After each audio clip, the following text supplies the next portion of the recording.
Como en la música nos alivia nuestra pasión. Es que una radio somos una familia, conectados por la música que nos guía. Cada canción, cada nota nos comparte la alegría. Yeah. MQR. Más que una radio. Desde la ciudad autónoma de Buenos Aires, transmite MQR. www.masqueunaradio.com.ar.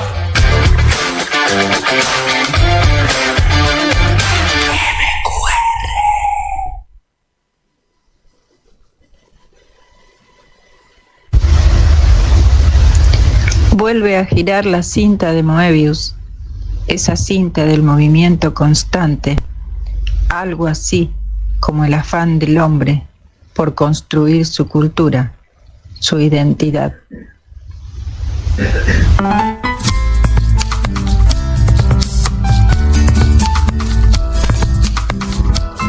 Muy bien, aquí comenzamos a girar en esta cinta de Moebius de todos los jueves en Buenos Aires, yo diría que en Argentina el día de hoy, porque estamos un poco interconectados, por un lado Rosario, por otro lado Viedma y Almagro acá en Buenos Aires, en la ciudad de Buenos Aires. Así que, hola Lidia, ¿cómo estás? Bien, muy bien, en este jueves, porque es un jueves que parece viernes, ¿viste? Así es un jueves muy especial. Bastante invernal y parece que se viene más frío todavía el domingo. Exacto.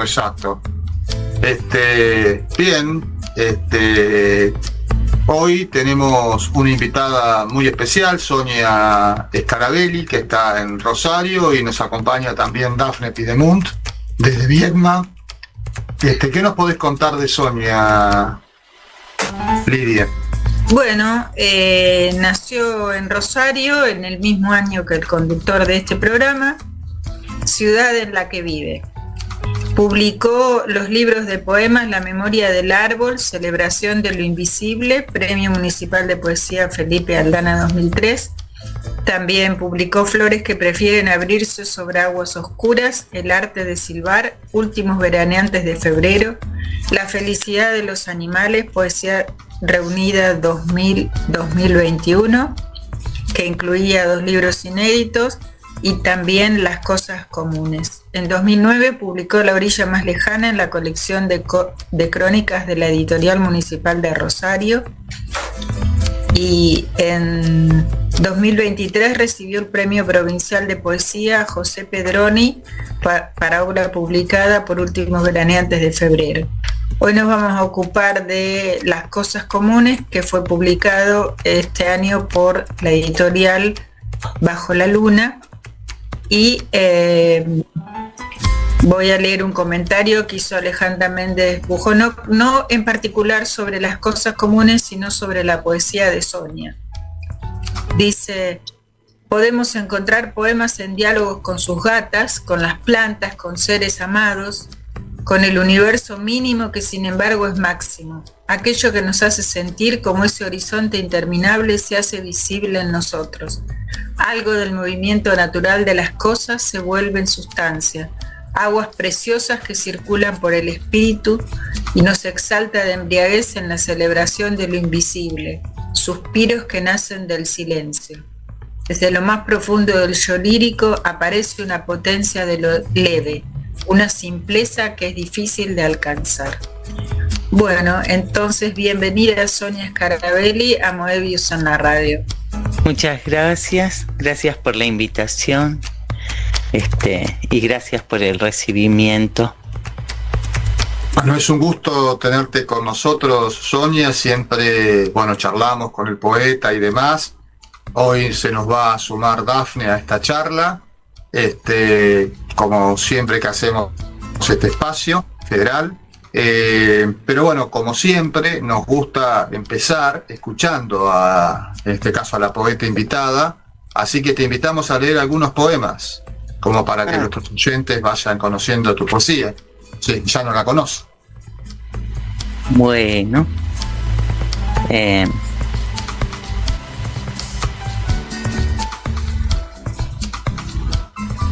Bueno, voy a empezar con un poema que se llama El poema de la contemplación. Si yo pudiera algunas veces hacerme así de chiquitita, como esa piedra chiquitita, como esa hoja pequeñita, como la hormiga que se escapa, la diminuta tacuarita bien escondida entre las hojas, bien chiquitita, pequeñita, para quedarme a descansar un momentito en el camino y ver la luz o ver la noche, todas las cosas que transitan en este mundo calladita, casi invisible de quietita, como la piedra pequeñita, como la hormiga chiquitita, como la hoja o la avecita, no dudaría, no dudaría. Este se llama Pasajeros.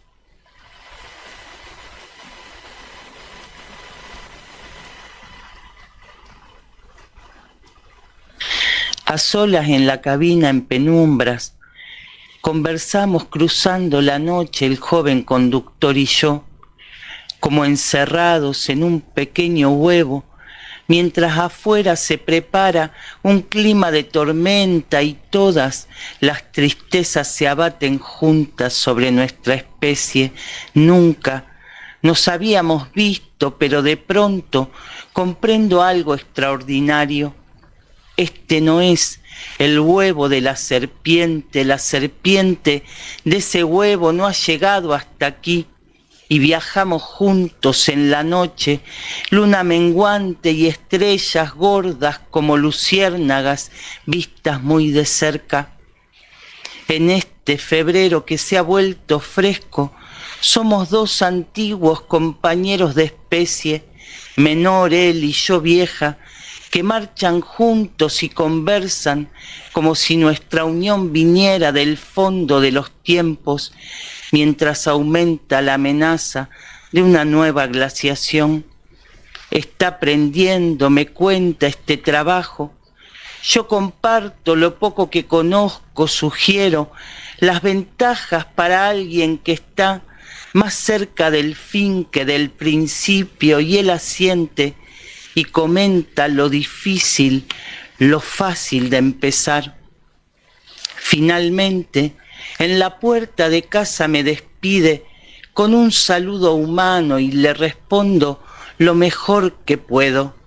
Buenas noches, viajero, que te vaya bien.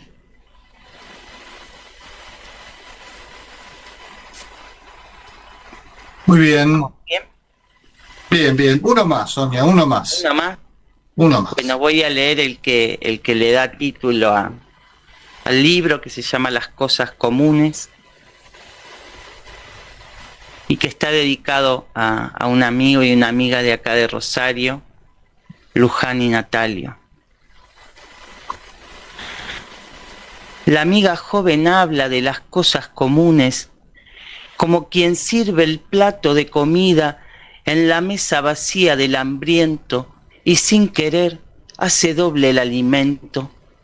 Son las cosas comunes que nos unen, como lo dice el vaso de vidrio en esa mesa tan vieja. No es cristal de Murano el que en la mano, un verano cualquiera, da de beber con gesto de artesano.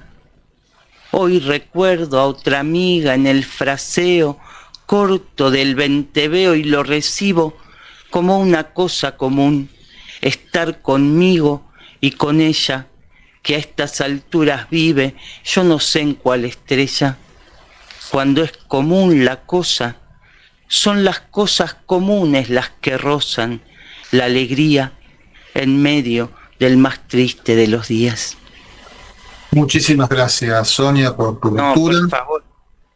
Y bueno, para comenzar a charlar, me interesó mucho cuando empecé a leer el libro, bueno, por un lado las citas, ¿no es cierto? Primero comenzás con dos citas que son, me parece, importantes para entender el libro. Por un lado tenemos a Guerrerum Naturam, libro 2 de Lucrecio, y por otro lado el Indio Solari. Y eso se complementa para mí con el primer poema, que es Interpósita. Ahí me parece que hay como una especie de declaración de principio que guía todo el libro. No sé si coincidís, Sonia, con esto que estoy diciendo. Sí, son para mí los epígrafes son importantes porque de algún modo lo que está en juego ahí no es solamente el sentido, sino también cómo aparecen, ¿no? Por ejemplo, el de Lucrecio tiene que ver con que yo trabajo hace muchos años con un amigo que se especializa en el epicureísmo, y entonces hemos leído juntos algunos pasajes, digamos, de Rerum Natura, y yo me acuerdo que cuando leí ese pasaje me conmovió mucho, ¿no? El libro ya estaba en proceso y me pareció que ahí había encontrado una conexión, ¿no? Que a mí me daba a entender lo que estaba en juego en el libro. No es que yo pensara o que supiera de antemano eso, ¿no? Y en cuanto a lo del indio, sí, ¿no? Es decir, me dieron ganas de juntar eso porque Los Redondos fue la banda de mi juventud, digamos, ¿no? Todos tenemos alguna memoria y alguna vivencia con Los Redondos, de alguna manera, claro. De los que estamos hablando. También. Sí, perdón. No, que ibas. Y lo de Simone Weil es porque es para mí una lectura de referencia, y el poema tiene que ver con una lectura cercana en el tiempo, ¿no? Donde aparecía esta forma de pensarse como una interrupción, digamos, ¿no? De eso que era perfecto en la creación, y esta idea de que a veces pueden ser tentadoras esas visiones, pero bueno, yo reconozco que en mi caso tengo como un apego muy grande al mundo y a la materialidad del mundo, ¿no? Como sobre todo en la forma de la naturaleza. ¿Qué te parece, Sonia, si nos lees los epígrafes y ese poema que me parece tan interesante?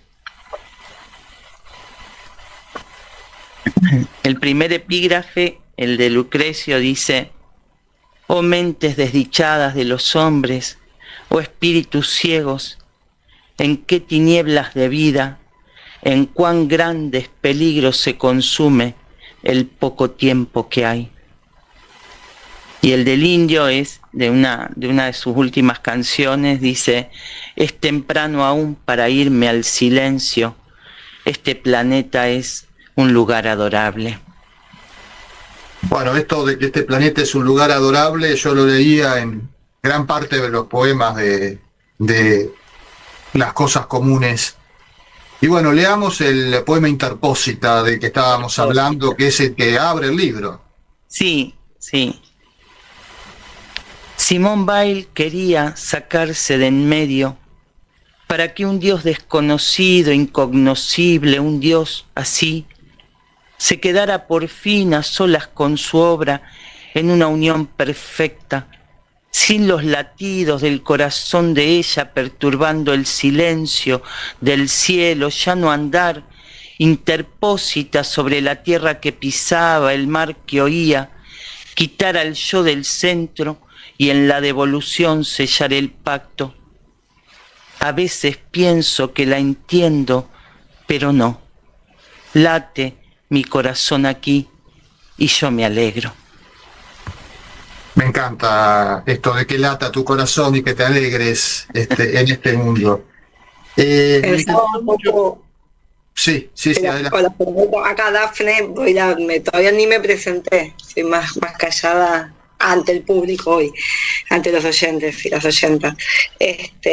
También en algún punto, Sonia, me quedaba pensando un poco, bueno, quienes conocimos a Valentina no podíamos dejar de por lo menos yo. Todos mis yoes no podíamos dejar de interrelacionar también los epígrafes elegidos con, lo primero que vemos es la dedicatoria a Valentina, y enseguida están estos epígrafes de Es temprano aún para irse este lugar del anclaje en la tierra, y lo que venías enunciando, cómo fue también la construcción ahí del libro en el medio de la partida de Valentina, ¿no? Me quedaba pensando un poco de eso, si fue antes, durante, porque finalmente está dedicado a ella. La idea de la dedicatoria apareció cuando el libro ya estaba hecho, y apareció porque justamente llegaba ese momento, y a mí me parece todavía increíble, digamos, no compartir este libro con ella, ¿no? Porque como Miki, digamos, Valentina siempre estuvo muy presente en el proceso, digamos, de los libros, ¿no? Entonces, y siempre fue para mí una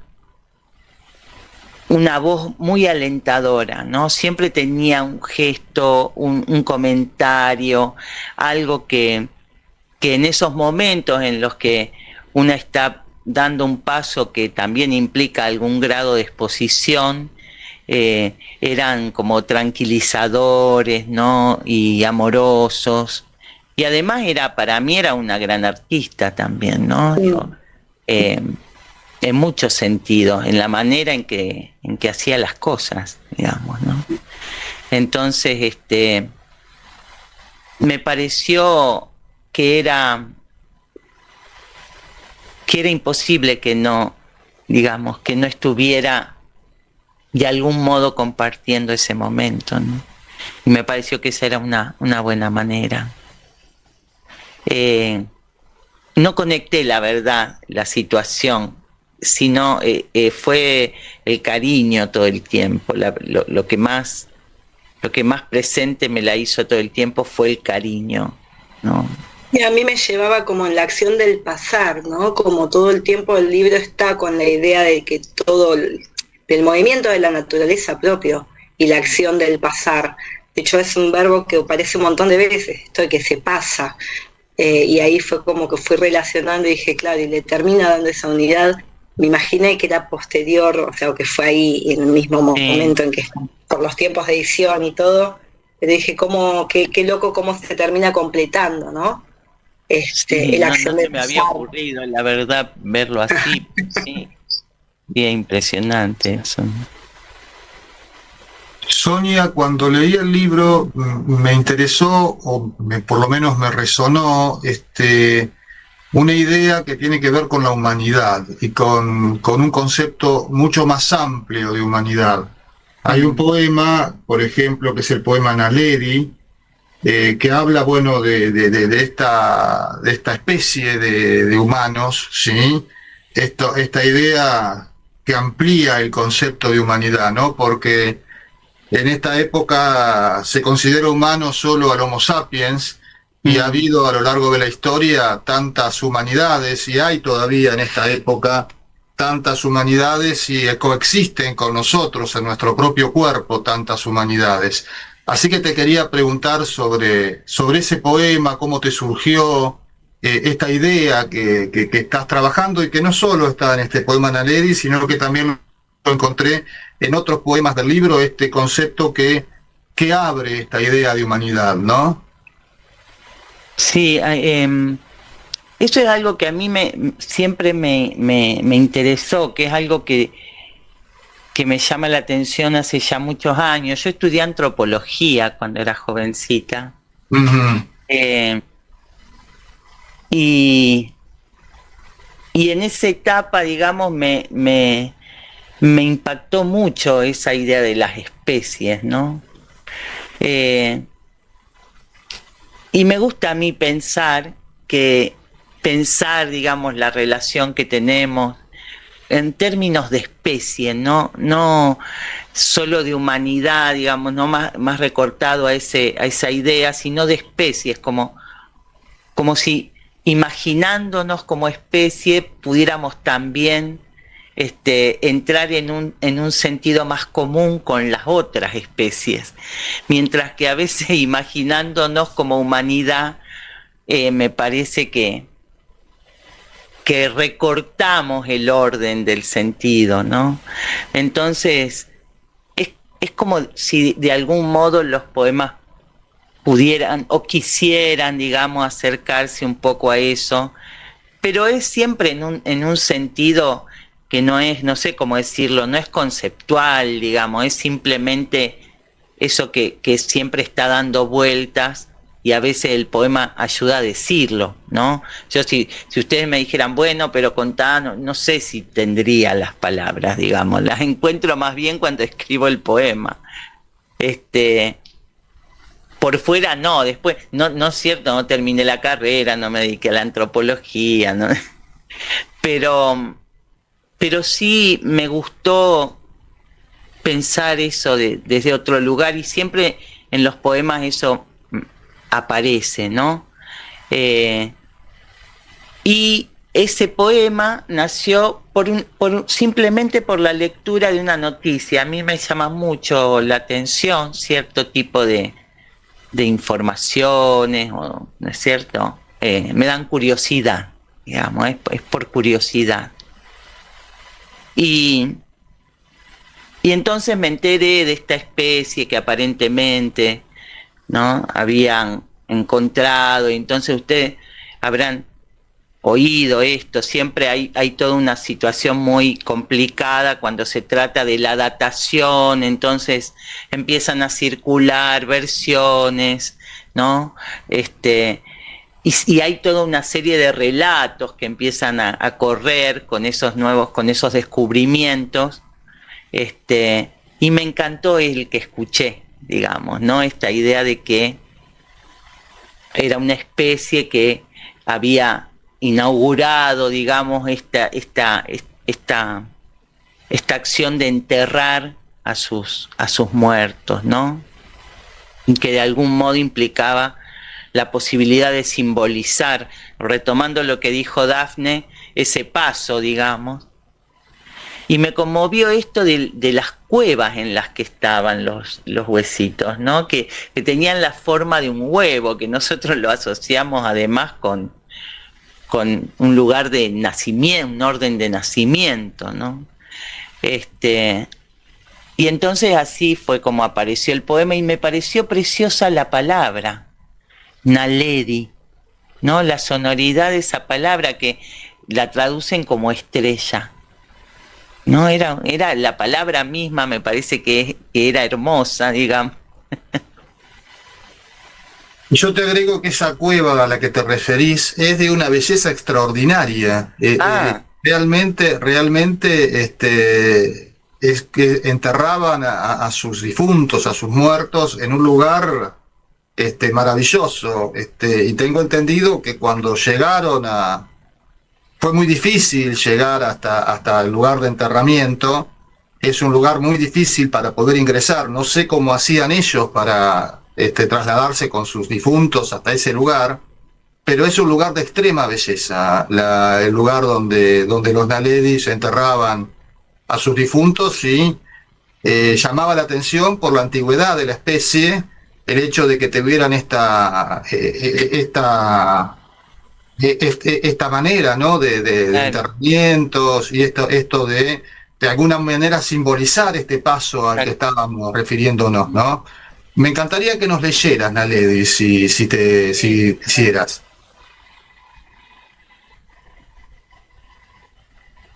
Ahí lo. Naledi.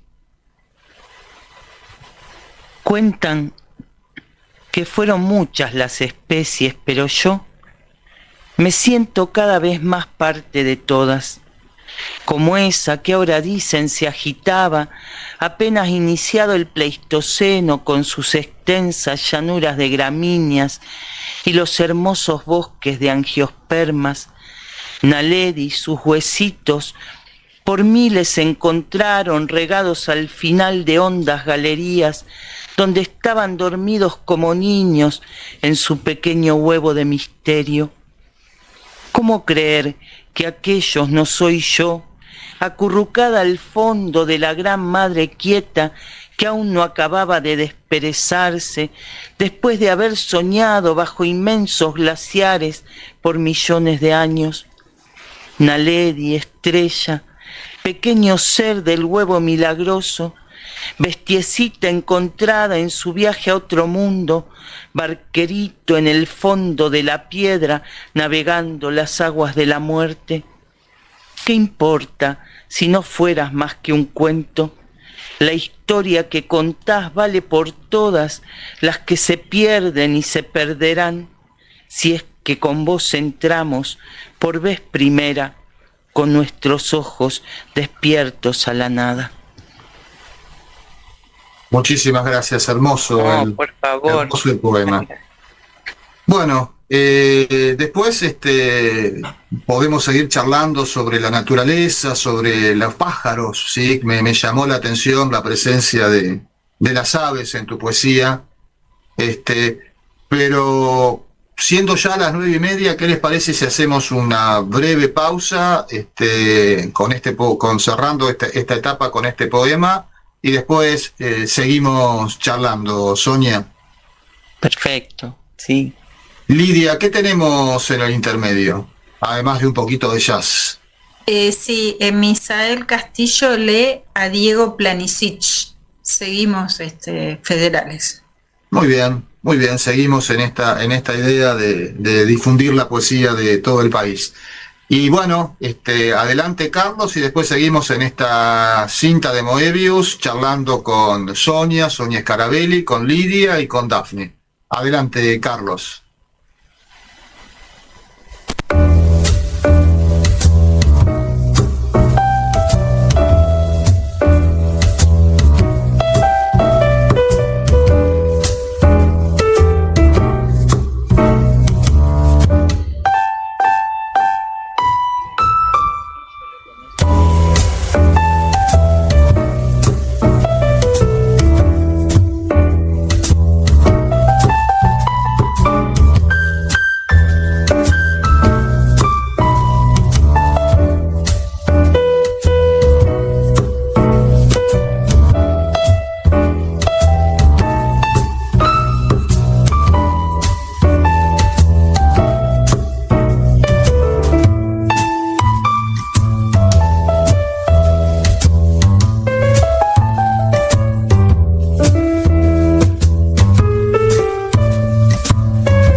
Hola amigos y amigas, ¿cómo están?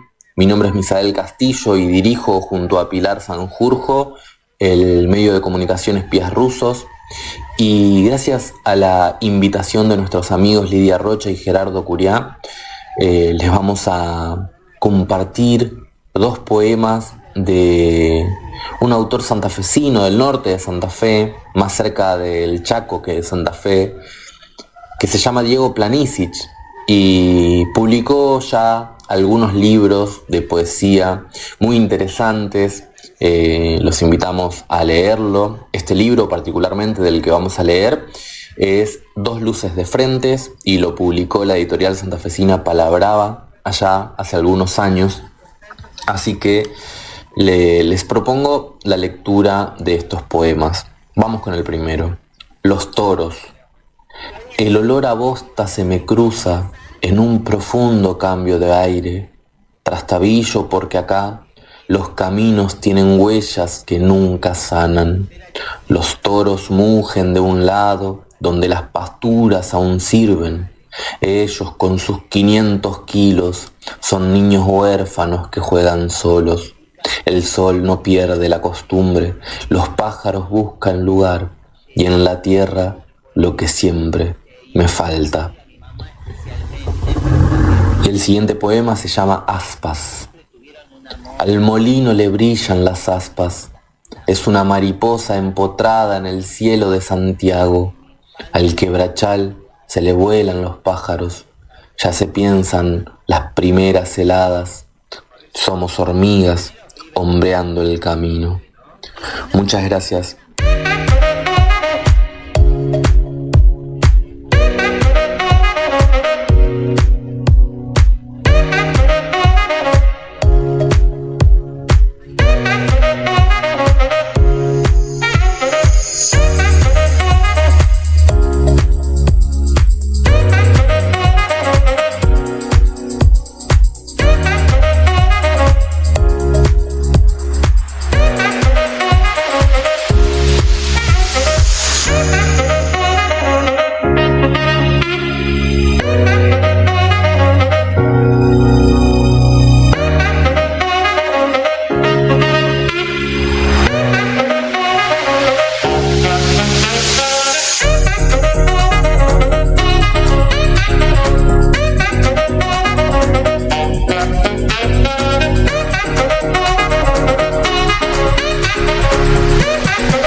estamos en el aire, estamos volviendo en esta cinta de Moebius de todos los jueves y estábamos charlando, vos llevabas un poco las preguntas, Lidia, me interesaría que le preguntaras eso mismo ahora en el aire a Sonia.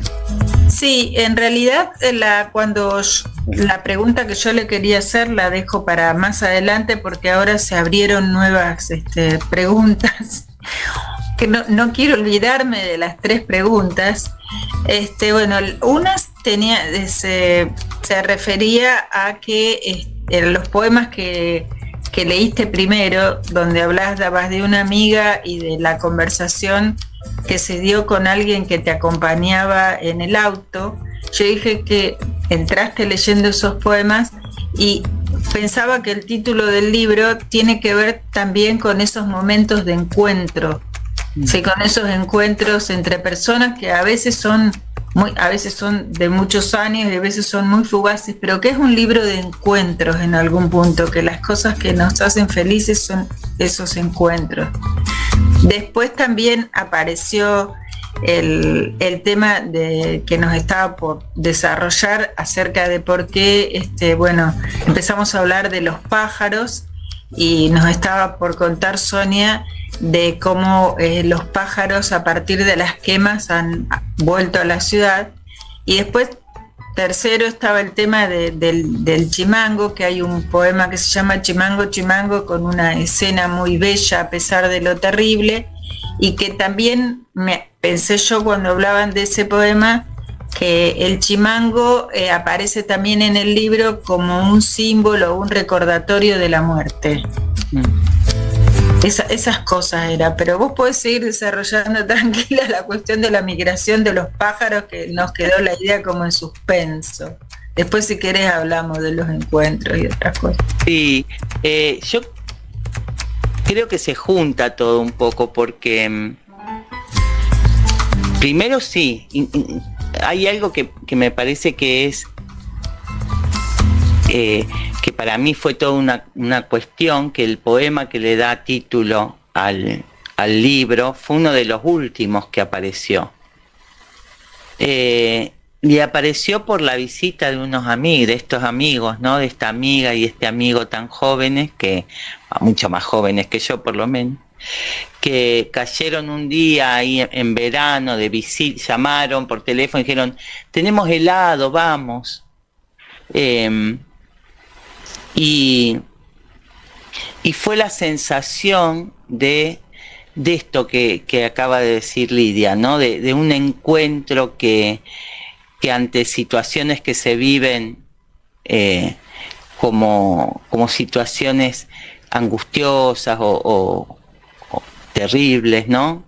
En ese momento para mí estaba muy asociado a la cuestión de esto, de ver venir una forma de país y qué sé yo, que a mí me perturbó mucho, y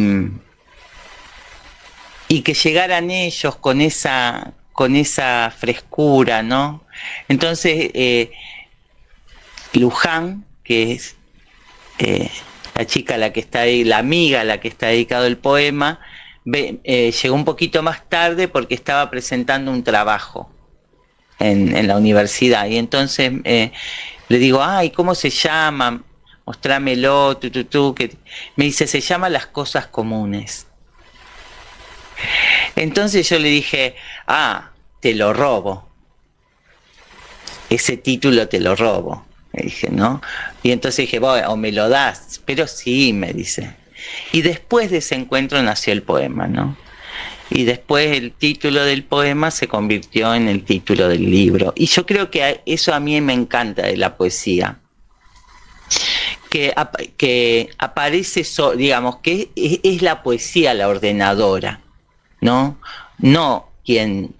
A mí me gusta más la idea de que no es alguien que tiene una especie de ultraconciencia y fraga un libro, sino que más bien nos dejamos guiar, ¿no? Entonces, por eso yo no soy una persona muy programática, digamos, en cuanto a la escritura, ¿no? Los poemas van apareciendo, y después en algún momento siento que hay algo ahí que los puede empezar a conectar. Casi siempre está más asociado con una musicalidad o con algo del orden de la voz, digamos, ¿no? Lo que yo registro al menos. Y me gusta esa idea de que una nunca sabe lo que viene con los poemas, ¿no? Que no tiene como una potestad sobre el poema, sino todo lo contrario, está como al servicio, para decirlo así, del poema, ¿no? Lo peor de todo es cuando uno quiere que aparezca y no viene nada. Claro, sí. Yo por eso hace muchos años que decidí no... O sea, por eso los libros son libros cortos en general, y son libros que están integrados por poemas que tienen muchos años. Por ejemplo, en este libro hay poemas escritos, no sé, a lo mejor en 2018, 2019, ¿no? Es decir, porque yo nunca, aunque tenga varios poemas, generalmente dejo poemas afuera de los libros que se van armando, ¿no? Y entonces los libros trabajan solitos. Yo me conformo con eso, con esa idea, ¿no? Me contento con esa idea. Toña, a partir de lo que estás hablando, ¿cómo se conforma un corpus? ¿Cómo termina armándose un libro? Para mí hay como una gran cuota de misterio en cómo se termina armando un libro. Yo creo que es gran parte de un proceso interno, en mi caso, de larga duración. Y de hecho a mí me cuesta como largarlos a los libros. Siempre se da alguna situación que ya pone un tope, ¿no? Pero en general es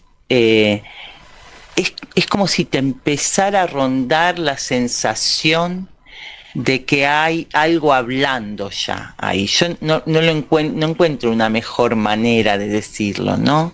Es decir, hay algo que es esto, a ver si lo puedo decir mejor. La sensación de que hay poemas que conversan entre ellos ya. Por ejemplo, vos me decías lo de Interpósita, ¿no? Y a mí me gusta la idea de que los libros reciben a las lectoras, a los lectores, ¿no? Entonces siempre cuando se va armando ya ese corpus, ese conjunto de poemas, siempre yo me imagino un camino, como un recorrido, que después se puede abandonar, digamos, perfectamente, pero a mí me ayuda como a escuchar esa voz del libro, imaginarlo como un trayecto, ¿no? Imaginarlo como una especie de pequeño recorrido en el que vos acompañás a alguien, y me gusta la idea de que sea amable el ingreso a ese recorrido, ¿no? Que proponga, que dé alguna pequeña señal, digamos. Entonces casi siempre en los libros hay un poema que abre con la idea de abrir una puerta, digamos, ¿no? Y es algo que va ocurriendo, ¿no? Realmente si dijera lo pienso, lo sé, y estaría falseando un poco la realidad del asunto. Lo más frecuente es que yo esté mucho con los poemas cerca, pero no encima, sino generalmente armo una carpeta, están ahí y están dando vueltas, y en un momento la abro y digo, este conversa mejor con este. Y acá vendría bien un descanso. Y estas ideas, ¿no? Me acuerdo, hay algo que cuenta Svietaeva, que en un textito de sus ensayos que dice, se llama ¿A quién obedezco?, lo titula ella, ¿no? Y habla de el oído como el guía en la escritura del poema, ¿no? Lo que guía la escritura del poema. Y entonces ella dice, oír bien, esa es mi única preocupación, ¿no? Y creería que ese es un lugar donde yo puedo imaginar el proceso del libro, es solo escuchando, ¿no? Los poemas. Eso sería, más o menos. No sé si responde mucho, pero Responde muy es la bien. triste realidad. Me encantó y me encantó esto de escuchar, ¿no? Porque hay un punto en donde esta escucha está muy presente en el libro, no solo en la construcción del libro, sino también en los poemas, en los que los poemas transmiten, ¿sí? Esta relación que tenés con la naturaleza y especialmente con las aves, esta capacidad contemplativa que tenés, ¿no? Porque de alguna manera el libro es un libro contemplativo en algún punto, ¿no? El yo poético, esta poeta está contemplando la naturaleza, ¿no? Por eso nos llevó a pensar que vivías en un lugar menos urbano, ¿no? Y sin embargo, Claro. el mundo urbano también tiene esto, ¿no? Sí, Igual creo que ahí sí, genera algo interesante porque a veces tenemos como esta idea asociada falsa, ¿no? De que los poemas de la naturaleza están desconectados de su momento histórico, de procesos históricos. Entonces, esto para la idea de los poemas de la contemplación, creo que hay un gran compromiso social en el libro y que se puede ver en poemas que están, en un yo poético contemplativo, pero que no está ajeno a todo lo que está pasando en el mundo. Y la naturaleza como símbolo que introduce acciones sociales mismas. Mismo el poema del Chimango que veníamos hablando antes, que al final quedó en la pausa, que estaría bueno retomar. Pero hay algo, ¿no? De esto de, bueno, cómo con símbolos de la naturaleza también puedo enunciar y poner en un lugar de conciencia social. sí. No sé. Sí, yo lo... como a mí me asusta, digamos, pensarlo tanto ahí, digo en términos de... La verdad es que yo no soy muy consciente cuando escribo, lo voy a decir de este modo. Es como algo que viene como una captura, ¿vieron? ¿No les pasa a ustedes que están haciendo algo y de pronto escuchan un sonido, ven un reflejo? Bueno, los poemas para mí empiezan ahí. Después puede que vayan gestándose otras cosas, pero siempre empiezan en un acto de percepción que ni siquiera es provocado, o sea, que no es buscado, digo, es como casi accidental, ¿no? Pero también hay una cosa que decía Flannery O'Connor que me encanta, que ella decía, en la visión está el juicio, ¿no? Decía, como dando a entender que uno tenía que ocuparse de lo que veía, percibía, ¿no? Que de ahí va a surgir el sentido, o sea, no empezar por la idea, vamos a decirlo así, ¿no? Y yo creo que también a mí me pasa algo más bien muy llano en ese sentido. Mi manera de lo que percibo en los lugares siempre va hacia esos lugares. O sea, yo voy por la ciudad y voy mirando los árboles, si tienen hojas, si no tienen hojas, una enredadera, un pájaro. Voy mirando eso, es decir, no veo tanto el paisaje, vamos a decirlo así, arquitectónico, por ejemplo, no tengo esa, miro el cielo, la luz, las cosas que aparecen en los poemas, digamos, ¿no? ¿Y cuándo aprendiste a diferenciar a los pájaros, por ejemplo? A mí me cuesta mucho cuando salvo los gorriones, las palomas, las cotorras, que son muy obvias. Después, yo no sé si te distingo una tacuarita de una que yo recuerdo de chica llamaba ratita, que era así también. Claro, es esa, la ratona. La ratona.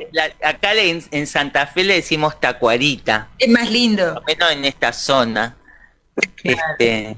Acá al sur Claro, la tijereta también la distingo. No sé si distinguiría una torcaza, por ejemplo. Claro. Sí, que son, viste, la llaman también palomita de la Virgen, son esas que son más pequeñas. La palomita torcaza, esa es la paloma chiquita, claro, te parece una Claro, y te puse una equivoqué. Sí, me encantó. El color que me dio Google era celeste de la tacuarita, y no, es verdad, si son como las ratitas son marrones acá, pero bueno. Pero hay también una celeste. Quedó bonita en el flyer.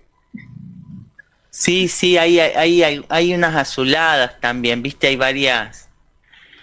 variedades, digamos. Con la quema de las islas hay muchos más pájaros en la ciudad. La quema sí hizo que muchos pájaros vengan a vivir a la ciudad. Yo en el barrio en el que vivo hay muchos árboles, por suerte. También estamos cerca del parque. Y entonces hay muchos pájaros. Y a mí me gusta, como me da curiosidad y me gusta conocer las especies porque me llama mucho la atención el canto o los sonidos que emiten, digamos. Y siempre, por ejemplo, acá no había zorzales muy seguidos y ahora empezaron a aparecer. Entonces yo empecé a escucharlos y decía, ¿y este quién es? No, pero así, ¿y este quién es? ¿Y este de dónde salió? ¿No? Entonces escucho un sonido, un canto y siento inmediatamente curiosidad, quiero saber, digamos, quiénes son. Y entonces por ese lado también es un poquito como investigarlo o no tratar o preguntar. Yo pregunto, ¿conocen este pájaro? ¿Conocen esto? ¿No? Y además hay una cosa hermosa que pasa acá, que hay, por ejemplo, venteveos. Sí. Están afincados acá y es un pájaro que tiene una energía increíble, extraordinaria. Yo creo que ese brillo que tiene el plumaje es como una transferencia de la energía que tiene ese pájaro, ¿no? Y por ejemplo, digo, pensando en esto de cómo aparece un poema. Por ejemplo, yo me levanto y estoy haciendo las cosas, preparándome para trabajar o lo que sea, y el venteveo se para en un cable que hay cerca y lanza el grito, y para mí es como si todo se transformara. Pero es ese segundo, me explico, después la vida sigue con sus pesos y sus cargas pero ese segundo parece que fuera capaz de sostener algo, ¿viste? De apuntar algo, digamos, ¿no? Y si después pasa el poema, bueno, es como la ilusión de retener algo de ese momento, ¿no? Pero ese momento siempre es único, ¿no? Es raro. Bueno, eso. Hablando del tiempo y del momento que pasa, si pasó el programa, vas a tener que... Sonia, te vamos a pedir que leas el poema La Tórtola para cerrar el programa. Bueno, cómo no. A ver. Vamos entonces con este. La tórtola. Me digo que me volví mayor y que a cierta edad ya habría que elegir no pensar estupideces, medir las palabras que se dicen, sentir la variedad del tiempo, su gran cadena, su peso que te pone de rodillas, pero tampoco tanto, porque una bien podría hacerse leve, levantarse, no darles de comer a los demonios, elegir el pan de los sin dientes bien blanco y fresco para un alma que ya no tiene abrigo en la intemperie absoluta de los años, y ese viento que arrasa del espíritu, como escribió la amiga que era joven. Habría que poder, me digo, desatarse del miedo y de las formas torpes con las que amamos y odiamos por temor. Pero ahora mismo yo soy la pobre tórtola que finge no envidiar al pájaro gigante cuyas alas se extienden por 1000 leguas y que puede volar lejos y metamorfosearse desde la forma mínima de un pez en la grande ave Peng. Y sí, Yo soy la tórtola, pequeña como un grano de mostaza, sin el jardín por dentro, la pajarita del árbol espinoso, la que nunca ve el cielo. El vuelo corto es mío, la rama entre la sombra, la oruga que me como. Lo que el ave mayor, perdida en su gran viaje, siempre ignora, y también lo que su ojo nunca alcanzará. Muchísimas gracias, Sonia. Hermoso el poema del libro Las cosas comunes de Sonia Scarabelli, que pueden encontrar entonces en las librerías, ¿sí? Búsquenlo, lo recomiendo realmente. Muchísimas gracias, Sonia, por compartir este ratito con nosotros. Fue un verdadero placer. Bueno, muchísimas gracias a ustedes por hacerme tan fácil esto y tan grato, y muchas gracias de nuevo por la invitación. Es una experiencia preciosa. Muchas gracias. Un placer para nosotros, es lo que esperamos en la semana. Siempre esperamos la posibilidad de poder tener estas charlas. Es una respiración para nosotros. Agradezco también a Dafne, que nos acompañó a este programa. Muchísimas gracias, Dafne. Gracias a ustedes, chicos. Bueno, también Lidia, por supuesto, que siempre está y es un poco la que lleva la producción del programa. Y por supuesto Carlos, que está ahí con los equipos luchando todas las semanas para que podamos hacer este hermoso programa. Hermoso porque me gusta mucho, no sé si al resto les gustará. Bueno, es un lindo programa. Muchísimas gracias a todos. Y esta cinta de Moebius sigue girando en Buenos Aires y en Argentina. Hasta la próxima semana. Muchas gracias.